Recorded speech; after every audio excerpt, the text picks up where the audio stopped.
Bueno, pues sin más dilación hoy tenemos un programa completo, porque por un lado vamos a ver qué es lo que está pasando en Perú y por otro vamos a ver la injerencia de Cuba, que está ahí, por supuesto, con un espía experimentado a través de la Embajada de Cuba en Lima. Y para eso quiero presentar de inmediato a Enrique García, exoficial de Dirección de Inteligencia de Cuba. Muchísimas gracias, señor García, por la amabilidad de estar con nosotros esta noche. Gracias a ti, Marian. Y tenemos a Dimas Concha, consultor político internacional, asesor de presidentes y un experto también en la política peruana. Gracias, Dimas. Muchas gracias, mi estimada Marian. Quisiera comenzar contigo. ¿Qué ha supuesto realmente esta moción que no se ha aprobado, pero que deja ante una especie de abismo al presidente Castillo? Definitivamente en el Perú atravesamos por una crisis de gobernabilidad, un tema del cual Perú no es la excepción, debido a que este es un tema en que la clase política no termina de entender que la forma en que se hacía política y como ellos insisten en seguirla haciendo, ya no es aquella que para mi gusto terminó desde hace más de 20 años. Hoy las campañas y los gobiernos no son más mítines, volantes, caravanas, afiches y el activismo solamente territorial, sino que vivimos un mundo de transformación digital, de redes sociales. Vivimos un mundo donde las neurociencias, donde la inteligencia, la investigación cualitativa, cuantitativa, el social listening, la escucha de la conversación ciudadana, deben de ser inductores para la toma de decisiones estratégicas, tácticas, operativas para nuestros gobiernos y tender hacia los e-government, hacia los gobiernos transparentes. Pero la gente de la política tradicional ha quedado estancada en esa forma ya desfasada de hacer política y obviamente están empezando a pagar las facturas de no entender que tienen que pasar a otro sistema de gestión política.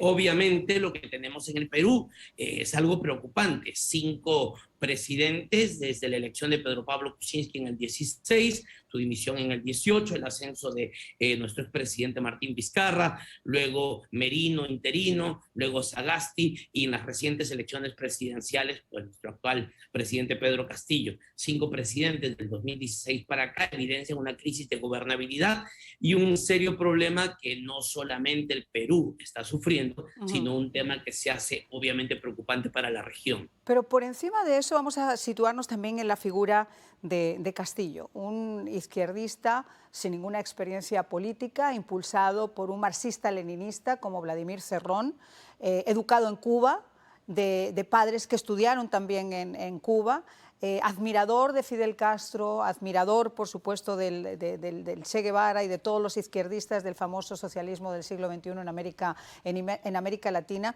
Y es un hombre que no se ha ganado la confianza no solo, obviamente, de la oposición, sino de los partidos políticos en Cuba, sino que en este momento está decayendo también en la intención del propio pueblo peruano que lo votó, que le dio supuestamente esa confianza. Antes, igual que en América Latina, las empresas públicas podían estar manejadas por individuos que habían sido puestos a dedo, pero por lo menos se decía que tenían una carrera o que al menos conocían. Desgraciadamente, en esta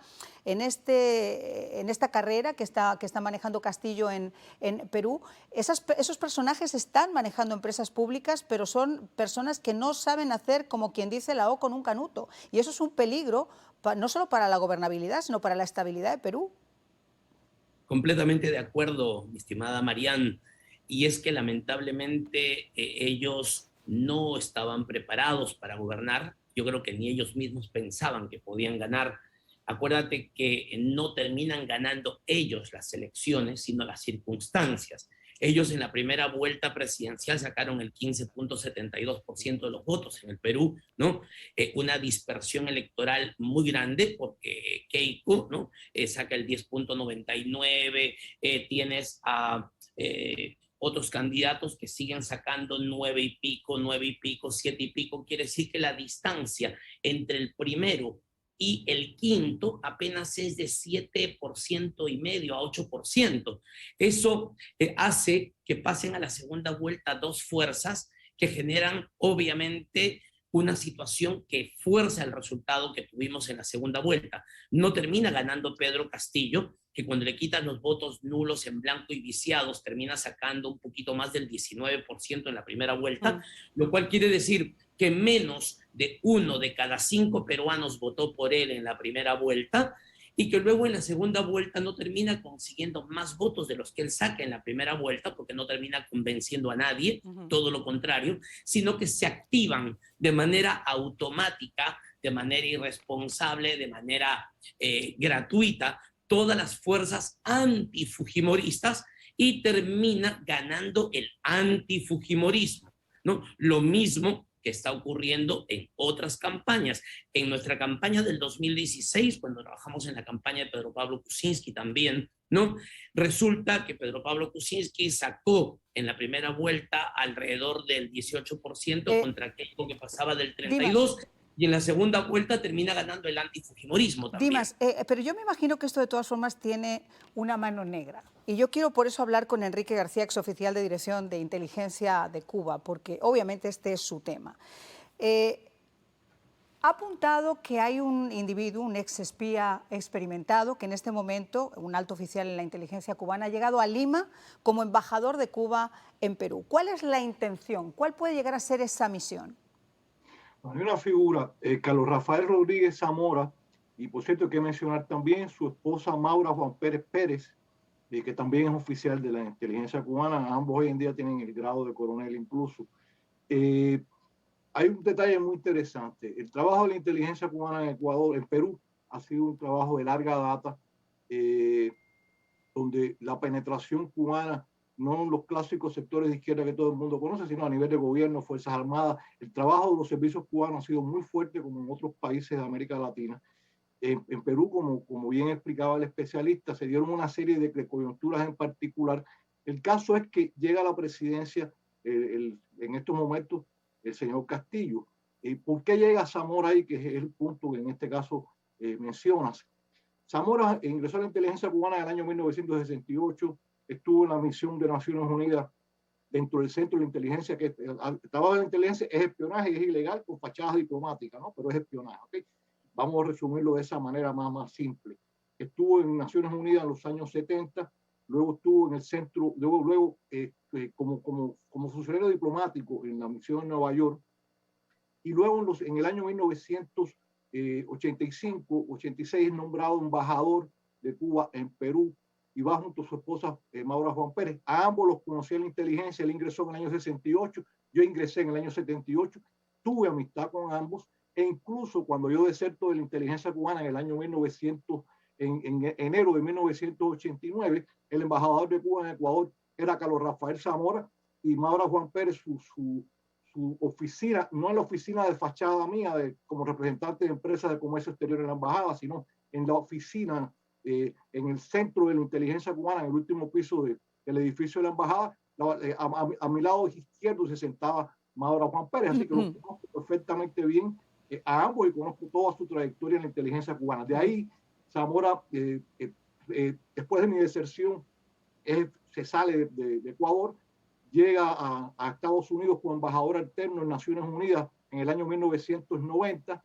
Posteriormente llega a Panamá, está en Panamá desde el año 98 hasta el año 2004, que Panamá rompe relaciones diplomáticas con Cuba. En el año 2008 llega a Brasil como embajador, está en Brasil hasta el 2013, después en el 2017 estuvo embajador en El Salvador, luego va de embajador en el año 2018 a Bolivia con Evo Morales, y ahora termina de embajador en Perú. Si usted analiza la trayectoria, yo puedo afirmar y avalar la experiencia operativa que tiene Zamora en el área latinoamericana, particularmente en los últimos 40 años, y su designación en un momento en el cual, aparte del histórico trabajo de Cuba, muy fuerte dentro de la sociedad ecuatoriana, o sea, peruana, perdón, estamos hablando de gobierno, Fuerzas Armadas, partidos políticos, prensa, etcétera, etcétera, etcétera. En medio de eso, Cuba tiene un gobierno amigable, igual que lo tuvo en el caso de Evo Morales, igual que lo tuvo en Brasil durante buena parte durante todo su periodo. Y se entrelaza la fraternidad del gobierno cubano con el gobierno de turno en esos momentos, con toda la red de inteligencia de Cuba en ese país, y se da una situación que yo la viví en Perú, Enrique, yo te voy a pedir que después de la pausa podamos ahondar un poquito más en esa injerencia que puede llegar a tener el tema de Cuba o Cuba directamente, el gobierno cubano, el régimen cubano en Perú. ¿Cuál es realmente la intención que puede llegar a tener de involucrarse en el gobierno de Castillo? Como hemos visto, como tú nos estabas comentando en el caso de Bolivia con Evo Morales, donde además en la época en la que él renunció hubo manifestaciones, y como ha podido pasar recientemente en Colombia. Ya regresamos. Muchísimas gracias, Dimas, por habernos acompañado. Bueno, hemos visto cómo Cuba trata de intervenir en las democracias de América Latina y su injerencia es más que visible. Lo ha sido en Bolivia, lo ha sido recientemente en Chile, en Colombia y ahora aparentemente también en Perú. Estábamos conversando con Enrique García, exoficial de la inteligencia cubana. Yo le hacía esa pregunta de por qué ahora, por qué hacer ese movimiento diplomático, entre comillas, pero ¿cuál puede ser la misión real? ¿Buscar información de la oposición, de los detractores de Castillo, protegerle a través de la embajada?